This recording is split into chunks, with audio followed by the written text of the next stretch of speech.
Nothing better than starting a morning with a politician speaking to all of you. You're the one who are out on the field. But as mentioned, I am newly appointed Minister of Labor. So treat me as a rookie worker who is just getting on the job and starting to learn how to do his job. It's been exciting last 2 weeks since I've been appointed as Minister of Labor by Premier Kathleen Wynne.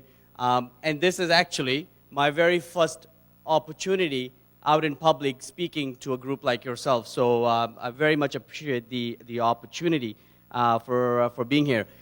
You may have some very tough questions from me, and I look forward to hearing them. But I have brought two very smart people with me who will be able to answer those questions because I'm still very much in the learning phase. With me today joining is Melissa Benfield, who is my Senior Policy Advisor. Melissa, if you want to just wave to folks, she's sitting in the front. And also from our Prevention Division at the Ministry of Labor, with me is Cordelia Clark-Julian, who will be speaking later in the session as well. I want to thank CanSave Pro for organizing this conference and for its dedication to workplace health and safety. As some of you know, as I was just recently appointed as Minister of Labor, and very much looking forward to working with all of you who are out in the field, working very hard in making sure that our workplaces are safe. Partners like you are strong contributors to our province and to the health and safety of workplaces. Whether you are small or mid-sized business owner, a manager, or you work in HR, you are the driver of Ontario's economic growth. The strong health and safety culture that you are building in your workplaces is helping Ontario stand out from the crowd. In fact, one of the things employers look for when making the decisions to relocate or expand their business is proximity to a well-educated workforce. And so we need to protect and nurture that very precious resource. By doing this, employers help themselves, their company, and Ontario to prosper. The alternative is unthinkable, as I'm learning on this job. Last year alone, traumatic injuries at Ontario regulated workplace killed 30 people. 30 families who have to go on living without their loved ones. No one should have to die on the job. No workplace should have to make that phone call to a loved one explaining that their daughter or husband is dead. My predecessor, the Honorable Linda Jaffrey, warned me that my BlackBerry will be buzzing quite a bit. And she was right. As the Minister of Labor, I'm notified whenever there is a critical injury anywhere in the province. I'm notified when a worker has died, and my heart sinks.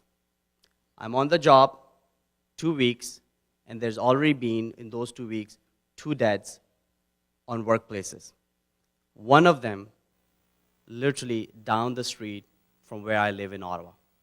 That really hit close to home for me. The human costs are unthinkable, but there are also other costs. According to recent Workplace Safety Insurance Board figures, employers can expect to pay an average of about $121,000 in direct and in indirect costs per lost time injury. As significant as the direct costs can be, when you factor in property damage, lost production, and manager and supervisor time, the additional costs are extensive. So we know that businesses want safe workplaces. The fact that you are all here today is a testament to that. I commend all of you for your commitment to ensuring that your workers are able to go home safe and sound to a family waiting for them. We are committed as well. The Ministry of Labor is embarking on the greatest revitalization of Ontario's workplace health and safety system in 3 decades. The focus on prevention at the ministry has been to implement the high priority recommendations of the expert panel led by Tony Dean. The ministry has, and I'm sure many of you know this, appointed a chief prevention officer, established the Prevention Council. In fact, I got the opportunity to meet the Prevention Council the very first day on the job because I wanted to take the time to meet with them, introduce myself, and learn on the very important and exciting work they're doing to implement the recommendations of Tony Dean.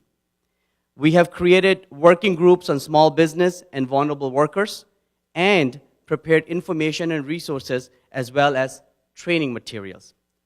Cordelia Clark-Julian, as I mentioned, from the Ministry's Prevention Division, is here with me today to tell you a bit more about some of these initiatives at a session later. This is a huge undertaking, but one that needs to happen. Let's continue to work to ensure that our workers are able to get home to people who love them at the end of the day. Prevention starts with action. It starts with education. It starts with us. It starts here. Thank you, and thank you very much for everything you do on a daily basis in our economy, and good luck today. Thank you very much.